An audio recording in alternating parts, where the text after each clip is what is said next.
자, 지금 지난번에 미국의 메릴랜드주 아나폴리스에서 한미일 안보 책임자 회의, 한국에는 청와대 안보실장 전 국정원장 주신 서훈이 참가했지요.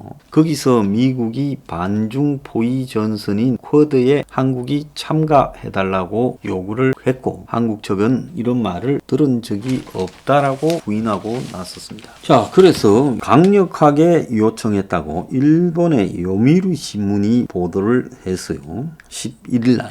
그러니까 어제 보도를 했습니다. 요미우리 신문은 2일 워싱턴에서 열린 안보실장 회의에서 설리번 백악관 NSC 보좌관이 서훈 안보실장에게 중국에 대한 견제를 염두에 두고 한국이 쿼드에 참가해달라고 매우 강력하게 요구했고, 서훈이 기본적으로 동의하지만 우리 입장도 이해해 줬으면 좋겠다, 이렇게 말을 했다는 거예요.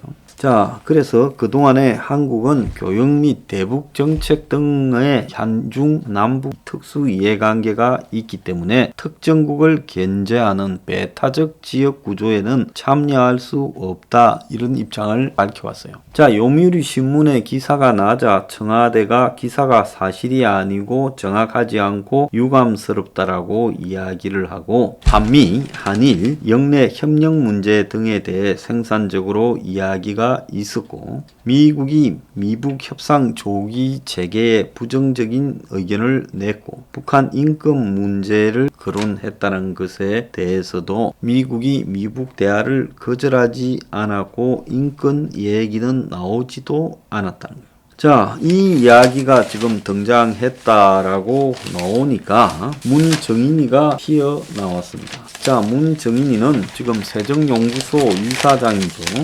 뭉가리의 대북 정책, 외교 안보 정책의 사실상 배우 실력자인데, 이 사람이 한국이 미중 갈등 와중에 미국 편에 서면 한반도 평화를 담보하기 어렵게 된다, 이렇게 주장을 하면서 이 2+2 공동성명에 중국을 견제하는 내용이 명시되지 않은 이유에 대해서도 지난달에 있었죠. 미국에서 국무국방이 왔을 때요. 한국이 미국 편에 서면 북한을 포함한 한반도 평화와 번영을 담보하기가 어렵게 된다. 그래서 미중 간의 대립이 격화될수록 한국의 선택은 제한이 되기 때문에 대립을 완화하는 길로 가는 것이 한국이 살 길이고 초월적 외교다. 그래서 미국과 중국 두 나라 중에 어느 한편을 드는 게 아니라 두 나라가 충돌하는 것을 막는 새로운 방법을 논의해야 되고, 쿼드에 한국이 참가하는 것과 관련해서는 한국은 특정 국가를 배제하는 지역 협의체에는 참가하지 않고, 중국은 북한 지원에 힘을 쏟을 것이고 러시아도 가세 동맹을 강화할 거다. 그러면 최전선에서 대치하는 한국 안보 부담이 커진다. 이런 문정인의 표현이요, 한국이 미국 편에 서면 한반도 평화가 어렵다라는 문의 표현이 진중을 의미하는 것 아니냐라고 비춰진다라는 지적에 대해서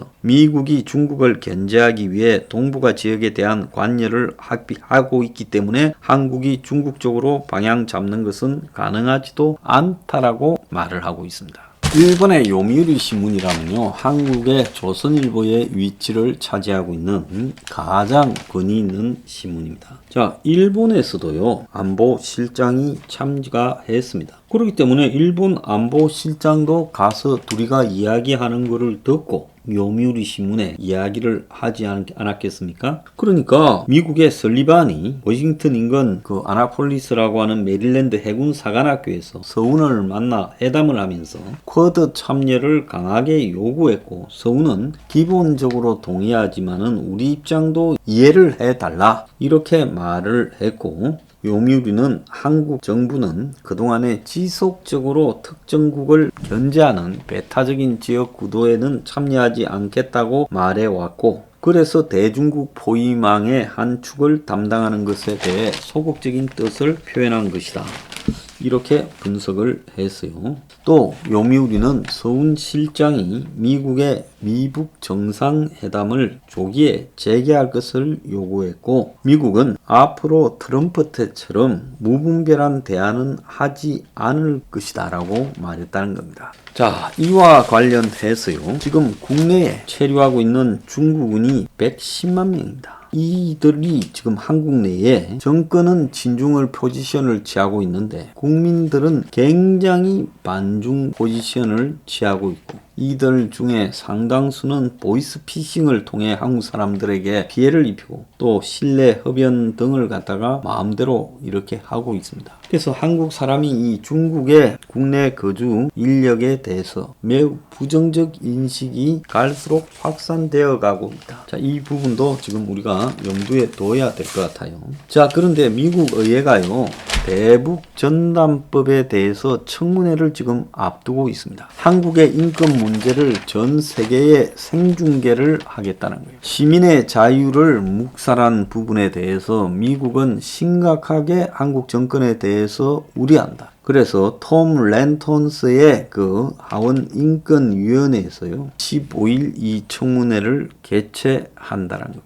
그래서 대북 강경파 위주로 지금 정인 신청이 되어 있다. 그래서 이 청문회가 중계되면 그것도 또 망신살이 뻗칠 거라고 보고 있습니다. 자, 이렇게 이제 대립이 격화되어 가는 과정에 중국의 매체들은 한국 전쟁은 미국의 침략 전쟁이었다라고 말을 하며 북한의 남침과 중공군 개입에 대해서는 쑥 빼고 역사를 왜곡시키고 있습니다. 자, 북한이 SLBM으로 도발을 하려는 것 아니냐. 그래서 북한의 잠수함 기지에서 움직임이 포착되고 있어요. 그래서 새로 건조한 3,000톤급 후반대의 대형 잠수함을 움직여가지고 미사일을 SLBM을 쏘려는 것 아니냐. 이런 이야기가 나오고 있고요. 다른 한편으로는 지난달 북한이 발사했던 탄도미사일이 밑으로 내려가다가 다시 급상승해서 한미 정보당국은 변칙 기동을 일부러 했다. 이렇게 잠정적인 결론을 내렸다고 합니다. 그래서 북주장대로 한 600km를 날아갔다는 겁니다. 그런데 지금 미국에서 한국 청문회를 앞두고요, 청문회에 대한 통일부 설명에 대해서 워싱턴 인권 전문가나 미국 의회에서 우려와 비판이 지금 제기되고 있습니다. 통일부가 미국에 의해 인권위 청문회에 대해서 청문회 중요성을 폄하하고 이와 상관없는 이슈를 제기함으로써 핵심을 다른 데로 돌리고 있다. 통일부가 지난 9일날 기자 설명회에서 청문회에 대해 의결 권한이 없는 등 한국 청문회하고는 아예 성격이 다르고 정책 연구 모임에 가까운 그런 조직이다. 이렇게 말을 하고 청문회를 깎아내리는 한국의 정부의 행동에 대해서 매우 정치적인 묘사를 하고 있다. 미 하원 고위 관계자가 불쾌함을 토론하고 하원에는 상임위원회 외에 중국 인권, 유럽 안보 등 특정 주제를 다루는 특위가 있다. 그래서 톰 랜턴스 인권위원회 같은 특별위원회는 상임위처럼 법안을 심사 수정은 하지 않겠지만 청문회를 통해 더 사안을 심층적으로 다룬다. 특위가 활동을 놓고 법안 의결 권한이 없다라고 지적하는 것은 문제의 핵심을 놓치는 거다. 의원들이 의회 및 여론을 지금 언론 등에 알리고 의원들의 법안 발의의 필요성을 판단하도록 하는 그런 청문회 개최 역량은 의결권과 아무런 관련이 없다라고 말을 했습니다.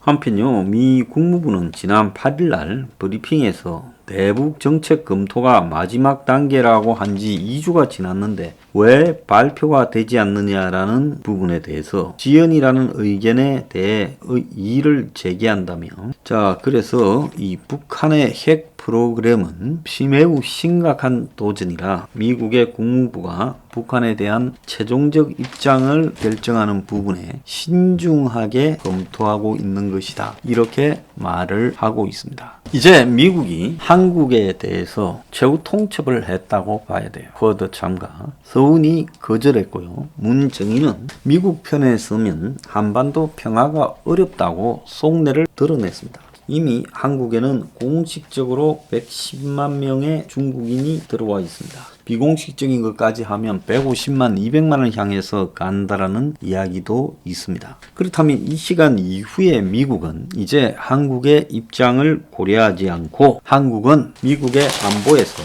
빠지고 있다라는 쪽으로 간주할 겁니다. 실제로 미국이 반중연합전선에서 한국을 뺐다. 그래서 미 연방 상원외교위원회가 중국을 견제하기 위한 전략적 경쟁법이라고 하는 2021 자료를 공개했는데 동맹 파트너와 연합해 군사 경제 양면에서 중국을 옥죄면서 최첨단 과학 기술을 선점해 장기 경쟁에서 승리하겠다라는 내용이 담겼는데 안보 부분에서 쿼드 4국에도 빠졌고 기술 동맹을 위한 디지털 교역 합의 체결에도 빠졌고 인프라 협력 위한 벌루단 네트워크에도 빠졌고 미일 호주 3국 정보 공유 안보 강화에도 빠졌습니다. 그래서 한국은 중요 동맹이라고 원론적 언급만 하고 있고 일본의 군사력 정강을 지원하고 첨단 기술은 유럽, 대만 등과 협력을 강조하는데 한국에 대해서는 미국은 완전히 이제 중국 경제에 위한 디지털 기술 무역 동맹에서도 한국은 빼버리고 있습니다. 그래서 한국은 이제 중국, 북한 편으로 간주되며 고립되어 가고 있다. 이렇게 봐야 될 것 같습니다.